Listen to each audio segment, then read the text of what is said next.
That first moment you wake up, you swing your legs over the side of the bed, and there it is. Not a sharp pain necessarily, but a deep, persistent stiffness in your knees, a familiar ache in your hips that makes standing up a slow, deliberate process. Your hands might feel a little swollen, a little tight as you try to make a fist. This morning stiffness is a reality for so many after the age of 55. It's the uninvited guest that dictates how your entire day will unfold. You start planning your activities around this discomfort, wondering if a walk in the garden is worth the soreness that might follow later. It can feel frustrating and at times a little isolating, as if your body is no longer your own. But what if I told you that a significant part of the solution has been quietly sitting in your kitchen all along? We often look to medicine cabinets for relief, and while that has its place, there's another, profoundly powerful path we frequently overlook: the foods we eat every single day. Some of them seemingly harmless staples can act as silent triggers, quietly pouring fuel on the internal fires of inflammation that cause this very stiffness and pain. The fascinating truth is that your fork can be a powerful tool for managing how you feel with every step you take. Today, we are going to walk through this together. We will identify the specific, common foods that scientific research has shown can actively worsen arthritis inflammation. This isn't about a drastic, overwhelming diet change. It's about making a few simple, strategic swaps. Think of the inflammation in your joints like a small, smoldering fire. Our goal is to stop adding the kind of fuel that makes it flare up. By the end of our time together, you will know exactly which foods to gently steer clear of, empowering you to make choices that lead to more comfortable, flexible, and joyful mornings. It's important to clear up a common misunderstanding right from the start. When we talk about inflammation, it sounds like a bad word, something we need to fight at all costs. But the truth is, your body uses inflammation as a vital, natural healing process. Think back to the last time you had a small cut on your finger. Remember how the area became red, warm, and slightly swollen? That was your body's incredible emergency response team rushing in. Special cells arrived to protect the area, fight off any germs, and start the repair work. That redness and swelling was a sign of a healthy, controlled, and temporary inflammation. And it's what eventually led to that cut healing perfectly. This is the good, the necessary, the life-saving side of inflammation. Now, let's consider what happens with arthritis. The problem isn't inflammation itself, but what occurs when this powerful natural process gets confused and doesn't know when to stop. Instead of a brief targeted response to an injury, it becomes a constant low-level state inside your joints. Imagine that helpful, controlled fire from the cut, but now picture it smoldering quietly day after day inside your knee or the knuckles of your hand. There's no real injury to fix, but the fire keeps burning. This is what we call chronic inflammation. It's this persistent smoldering fire that leads to the swelling you see, the stiffness you feel each morning, and the deep aching pain that can make simple movements a challenge. This is where the food on your plate becomes so incredibly important. Every single thing you eat sends messages to your body, giving it specific instructions. Some foods send calming, cooling messages. They act like a gentle bucket of water, helping to soothe and dampen that smoldering fire in your joints. They tell your immune system that everything is okay, that it can stand down. But other foods, as we are about to see, do the exact opposite. They send alarm signals. They act like throwing gasoline onto that quiet, smoldering fire, causing it to flare up with a new intensity, leading to more pain and stiffness the next day. Understanding this fundamental choice is the most powerful first step you can take. It moves this from a mystery to a manageable situation. Now, let's identify those specific foods that for so many act as that unexpected gasoline. Let's begin with the most obvious, yet often the most challenging culprit to reduce: excess sugar. I'm talking about the sugary sodas, the heavily sweetened iced teas, the pastries, and the cookies. When you consume these, the problem goes far beyond a simple spike in your blood sugar. Inside your body, all that excess sugar triggers a silent, damaging process. It binds to proteins in your blood and tissues, forming harmful new compounds. Think of these compounds as a kind of sticky, rigid glue. This glue slowly accumulates in the delicate spaces of your joints, making the tissues less flexible and more prone to irritation. It's akin to pouring thick syrup into the finely tuned hinges of a door. Eventually, everything just seizes up. You may not feel this happening after one dessert, but with daily consumption, you are steadily adding to the inflammatory burden your joints must bear. Now, if these sweet treats are the obvious source, what is the hidden one that acts in almost exactly the same way? It's likely sitting on your countertop right now, in your bread box. Now let's talk about a food group that might not taste sweet at all, but which your body treats in a very similar way. Think about your last lunch. Was it a sandwich made with soft, white bread, or perhaps a comforting bowl of white pasta for dinner? These are known as refined grains. The problem is that during processing, the most fibrous and nutritious parts of the grain have been stripped away. What remains is a simple starch that your digestive system breaks down into sugar with astonishing speed. This rapid conversion causes that same sharp inflammatory spike we discussed with sugary drinks, directly irritating the delicate tissues within your joints. That seemingly harmless piece of toast every morning, or that serving of white rice, could be a quiet, consistent contributor to the stiffness you feel each morning. The wonderful news is that this is one of the simplest changes to make, with delicious whole grain alternatives readily available. But our journey isn't over yet. While we manage our sugar and carbs, we must also turn our attention to the fats we use for cooking and baking, because the wrong cooking oils can quietly fan the flames of inflammation in their own way. Let's now look inside your pantry and consider the oils you use for cooking and baking. For years, we were told that vegetable and seed oils like soybean, corn, and sunflower were healthy, heart-smart choices. But when it comes to calming arthritis inflammation, the story is very different. These common oils are packed with a type of fat called omega-6. While our bodies need a small amount of omega-6, the modern diet provides an overwhelming surplus. Think of your body's fat balance as a delicate seesaw. On one side, you have anti-inflammatory omega-3 fats. On the other, pro-inflammatory omega-6 fats. For optimal health, this seesaw should be balanced. But when we consistently use these vegetable oils, we are piling weight on the omega-6 side, tilting the entire system toward a state of chronic inflammation that directly fuels joint pain and swelling. Simply checking ingredient labels for these specific oils can be a transformative step. And speaking of ingredient labels, the next item on our list is one you will find on almost every package of processed meat in the entire supermarket. Now let's consider the convenience of processed meats. The sizzling morning bacon, the salami in your lunchtime sandwich, or the hot dogs at a summer barbecue. These foods pose a double threat to your joints. First, they're typically cooked at very high temperatures, which creates high levels of inflammatory compounds with a fitting acronym, AGEs, which stands for Advanced Glycation End Products. Think of AGEs exactly as they sound. They cause your body's tissues to age prematurely, making them stiff and brittle, much like metal rusting from the inside out. Second, the chemical preservatives used to cure these meats, like nitrates, are themselves known to trigger inflammatory pathways directly. This doesn't mean you can never enjoy a slice of ham again, but viewing these meats as an occasional treat rather than a daily staple can significantly lower your inflammatory load. This idea of being mindful, of listening to how your body uniquely responds, is also the key to our next category that surprises many people: certain dairy products.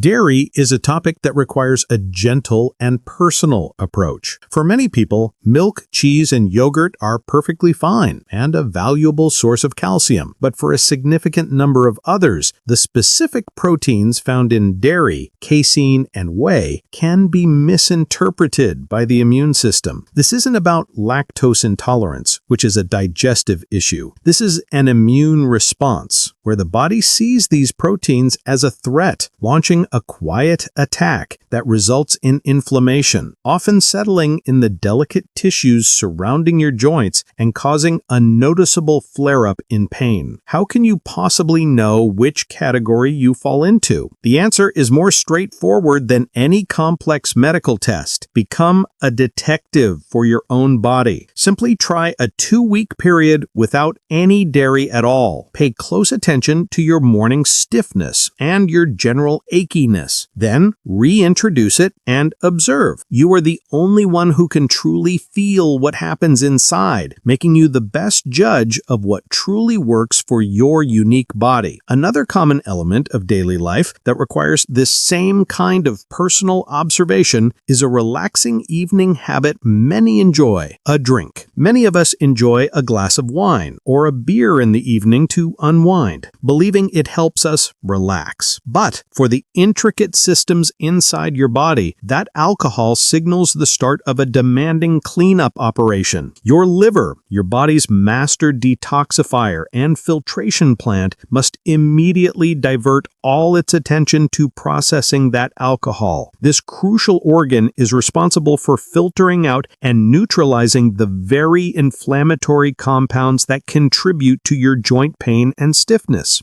When your liver is preoccupied with alcohol, this essential cleansing work grinds to a halt. It's like sending your entire nighttime cleanup crew on a single distracting errand, leaving the main mess untouched. This allows inflammatory substances to linger and accumulate, often worsening your pain by the next morning. Now, I know this list of 6 culprits can feel like a lot to consider, but please don't feel discouraged. Identifying these items is the hardest part. What comes next is truly hopeful and empowering, a world of delicious, satisfying foods that actively love your joints back. I truly hope this doesn't feel like a list of restrictions, as if your favorite meals are being taken away. My goal is the complete opposite: to open the door to a world of delicious, nourishing foods that actively make you feel better. This is not about deprivation, it's about empowerment and discovering a new way of eating that loves your joints as much as you do. Think of it not as taking things off your plate, but as swapping in even more satisfying and flavorful alternatives. Let's paint a picture of what a day of these simple, soothing swaps could look like.